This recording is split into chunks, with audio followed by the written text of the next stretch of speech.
नमस्कार दोस्तों, मैं राहुल शर्मा आप सभी का हार्दिक स्वागत करता हूं डिकोड डिप्लोमेसी विद राहुल पर। अमेरिका के राष्ट्रपति ट्रंप जैसे ही सेकंड फेज में अमेरिका की गद्दी पर बैठते हैं तो वो भारत के सामने एक फ्री ट्रेड एग्रीमेंट नाम का शगुफा लेके आते हैं। वो भारत के साथ चाहते हैं कि भारत इस फ्री ट्रेड एग्रीमेंट को हमारे साथ करे और 2030 तक अमेरिका और भारत के बीच में जो बायलैटरल ट्रेड है ये 500 बिलियन अमेरिकन डॉलर तक पहुंच जाए।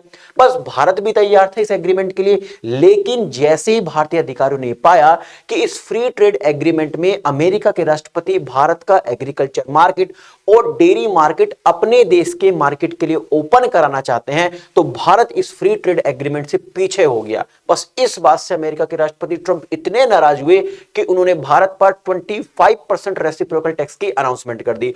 और यहां पर ही ट्रंप नहीं रुका, ट्रंप ने इस रेसिप्रोकल टैक्स को बढ़ाकर 50% इसलिए कर दिया कि भारत सस्ते दाम पे रूस से कच्चा तेल खरीद रहा है। लेकिन दोस्तों अब कुछ ऐसा एग्रेसिव वे भारत ने अपनाया है जिसकी वजह से ट्रंप और ट्रंप प्रशासन बैकफुट पर जाते हुए नजर आ रहे हैं। उसमें पहला एग्रेसिव वे जो भारत ने लिया है वो ये लिया है कि भारत ने पूरी दुनिया को, खासकर ट्रंप को, यह बता दिया है कि बिना भारत अपना एग्रीकल्चर मार्केट ओपन किए, बिना डेयरी मार्केट ओपन किए, हमने यूरोपियन यूनियन के साथ फ्री ट्रेड एग्रीमेंट करके दिखा दिया है। यहां पे आप देख सकते हैं देशी और विदेशी कई सारे न्यूज़पेपर ने इस न्यूज को पब्लिश किया था, जिसमें बाकायदा European Commission President Ursula von der Leyen ने यूरोपियन पार्लियामेंट लॉ मेकर को बताया था कि हम भारत में 26 जनवरी जो वहां पर उनका रिपब्लिक डे होता है, गणतंत्र दिवस होता है, वहां पर चीफ गेस्ट के तौर पर जा रहे हैं और यूरोपियन यूनियन और इंडिया के बीच में जो फ्री ट्रेड एग्रीमेंट है इस पर 27 जनवरी 2026 को हम साइन कर देंगे। तो पहला एग्रेसिव वे तो यह दिखाया भारत ने कि हम अपनी शर्तों पर फ्री ट्रेड एग्रीमेंट करेंगे दुनिया के साथ। तो ये कान खोलकर ट्रंप सुन ले, ट्रंप जो चाह रहा था कि भारत फ्री ट्रेड एग्रीमेंट पर साइन करे उसकी शर्तों पर यह पॉसिबल नहीं होगा। दूसरा, जो भारत ने एक एग्रेसिव वे अपनाया जिसका पता अब लग रहा है। देखिए दुनिया जानती है कि भारत पर शुरुआत में ट्रंप ने 25% रेसिप्रोकल टैक्स लगाया, बाद में उसको बढ़ाकर 50% कर दिया। लेकिन अब दुनिया को यह पता लग रहा है, और वो पता कैसे लगा, बाकायदा अमेरिका की जो संसद है उनके सांसदों ने, 2 सांसदों ने ट्रंप को एक लेटर लिखा। उस लेटर के अंदर जो मेन पॉइंट्स था वो ये था कि हम, दुनिया ये तो जानती है ट्रंप साहब कि आपने भारत पर 50% रेसिप्रोकल टैक्स लगा दिया, लेकिन यह भी तो बताइए कि भारत ने 30 अक्टूबर 2025 को पीली मटर यानी पल्सेस के आयात पर 30% टैरिफ लगाने का फैसला किया था, जिसकी वजह से ये जो शुल्क है 1 नवंबर 2025 से प्रभावी रूप से लागू हो गया और हमारे किसानों के लिए जो भारत का मार्केट है उसको रोक दिया गया। यानी 2 जबरदस्त एग्रेसिव जो वे है भारत ने अपनाया। अब इसके बाद जो ट्रंप प्रशासन है वो बैकफुट पर आता हुआ नजर आ रहा है दोस्तों। और आपने बाकायदा ये न्यूज भी सुनी होगी कि कुछ दिन पहले भारत के विदेश मंत्री जयशंकर साहब ने भी ट्वीट करके एक्स पर ये पोस्ट डाली थी, जिसमें उन्होंने बताया था कि मेरी मार्को रूबियो यानी कि अमेरिका के विदेश मंत्री उनसे फोन पर बात हुई है और उन्होंने ये भी बताया था कि फोन पर जो बात हुई वो 3 ही मेन मुद्दों पर हुई है। नंबर 1 ट्रेड पर, नंबर 2 क्रिटिकल मिनरल्स पर और नंबर 3 न्यूक्लियर पावर पर। अब इन 3 में से जो सबसे महत्वपूर्ण है दोस्तों वो ट्रेड है, यानी ट्रेड पर ही मेन बात हुई है। अमेरिका किसी भी ये चाहता है कि किसी भी तरीके से भारत के साथ जो है वो क्या हो जाए, फ्री ट्रेड एग्रीमेंट हो जाए। अब मैं आपको जो बता रहा हूं कि भारत जबरदस्त तरीके से एग्रेसिव वे अपनाया हुआ है, जिसकी वजह से जो अमेरिका प्रशासन है, जो ट्रंप प्रशासन है वो बैकफुट पर नजर आ रहा है। इसका एक जीता जागता एग्जांपल वो ये है कि अभी ही 2 दिन पहले अमेरिका के राष्ट्रपति ट्रंप को अमेरिकी संसद के 2 सांसदों ने यानी सीनेटर्स ने एक लेटर लिखा। और ये जो सीनेटर्स हैं वो उसी पार्टी से हैं जिस पार्टी से ट्रंप है, यानी रिपब्लिकन पार्टी से। उस लेटर में इसने बाकायदा लिख के बताया कि पूरी दुनिया 25% रेसिप्रोकल टैक्स की बात करती है जो भारत पे लगाया गया है अमेरिका के द्वारा, 50% रेसिप्रोकल टैक्स की बात करती है, लेकिन भारत ने चुपचाप तरीके से हम पर 30% रेसिप्रोकल टैक्स लगाया। हमने सितंबर में रेसिप्रोकल टैक्स की अनाउंसमेंट की थी और भारत ने ये टैरिफ हम पर 30 अक्टूबर 2025 को लगा दिया।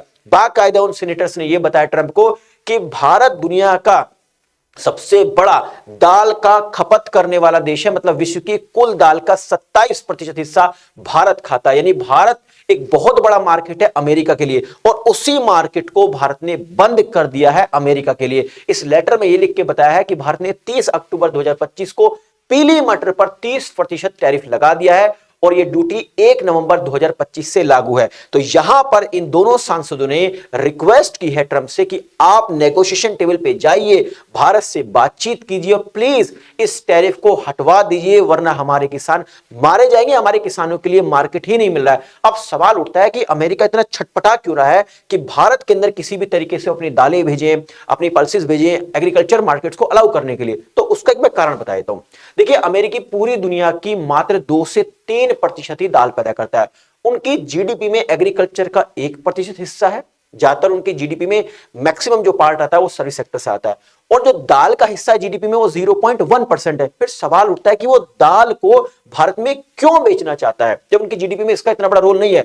तो उसका बड़ा कारण है दोस्तों, क्योंकि अमेरिका के अंदर इस दाल को कंज्यूम करने वाले यानी उपभोक्ता बहुत कम है। तो वहां के किसान दाल तो पैदा बहुत करते हैं, तो इस दाल का वो करे क्या? तो इसलिए वो इस दाल को एक्सपोर्ट करना चाहते हैं और वहां के किसान सरकार पर लगातार एक्सपोर्ट के लिए दबाव बना रहे हैं। इसीलिए यूएस का 3 चीजों पर फोकस है। नंबर 1, एग्रीकल्चर एक्सपोर्ट बढ़ाना। नंबर 2, वैल्यू एडिड फार्मिंग करना, यानी कि प्रोसेस फूड, बायोफ्यूल और एग्रीटेक। और इसके लिए वो उन्होंने जो बड़े मार्केट्स देखे हैं वो देखा इंडिया, एशिया और अफ्रीका। वो चाहते किसी भी तरीके से इंडिया के अंदर इस मार्केट को ओपन कर लिया जाए। मतलब अमेरिका के अंदर जो सरप्लस क्रॉप्स हैं, जो सरप्लस एग्रीकल्चर प्रोडक्ट्स हैं, जो वैल्यू एडिड एग्रीकल्चर प्रोडक्ट्स हैं, उनको इंडिया में भेज दिया जाए। लेकिन जिस तरीके से इंडिया ने अपना एग्रेसिव दिखाया है उससे डेफिनेटली जो है ये जो अमेरिका प्रशासन है, ट्रंप प्रशासन है, वो बैकफुट पर नजर आ रहा है और जल्द ही ये नेगोशिएशन टेबल पर आपको देखने को मिल सकता है। जिस तरीके से अमेरिका के विदेश मंत्री मार्को रूबियो लगातार बात कर रहे हैं भारत के विदेश मंत्री जयशंकर साहब से, उसका मेन रीजन यही है कि पूरी दुनिया को 50% टैरिफ नजर आ रहा है, लेकिन भारत भी चुपचाप तरीके से जबरदस्त जवाब दे रहा है। और इसके 2 मुख्य रीजन आपको पता ही लग गए हैं। नंबर 1, यूरोपियन यूनियन के साथ हमने फ्री ट्रेड एग्रीमेंट करके दिखा दिया अमेरिका को अपनी शर्तों पर। नंबर 2, उसने 50% टैरिफ लगाया है तो हमने भी चुपचाप तरीके से 30% टैरिफ लगाया है। मतलब उनके मार्केट को यहां पर हम किसी भी तरीके से ओपन नहीं कर रहे हैं। आप क्या कहते हैं इस वीडियो पर? अपने कमेंट्स में मुझे जरूर बताइएगा कि क्या भारत ने अब एग्रेसिव वे अपना लिया है या भारत अभी भी शांत है? क्योंकि बहुत सारे लोग ये कह रहे हैं कि नरेंद्र मोदी जी शांत है, भारत के प्रधानमंत्री शांत है, कोई जवाब ही नहीं देते। लेकिन शांति से किया गया काम उस बड़बोले ट्रंप से बहुत अच्छा है। तो आई थिंक इस वीडियो के माध्यम से जो इंफॉर्मेशन मैं आप तक पहुंचाना चाह रहा था वो पहुंच गई होगी। जाने से पहले एक रिक्वेस्ट हो रहा है, अगर आप पहली बार हमारे चैनल पर आए तो इस चैनल को सब्सक्राइब करना ना भूलें और हाँ, बेल आइकन को जरूर प्रेस करें। हमने डिकोड डिप्लोमेसी विद राहुल एक शुरुआत करी है जिसमें हम ना पक्ष के साथ होते हैं ना हम विपक्ष के साथ होते हैं। हम केवल सच दिखाते हैं, आपको ये बताते हैं कि दुनिया का नजरिया भारत के रिस्पेक्ट में किस तरीके का है। आने वाली वीडियो के लिए मेरे साथ जुड़े रहिए, स्टे ट्यून्ड विद मी। तब तक के लिए thank you very much, bye bye.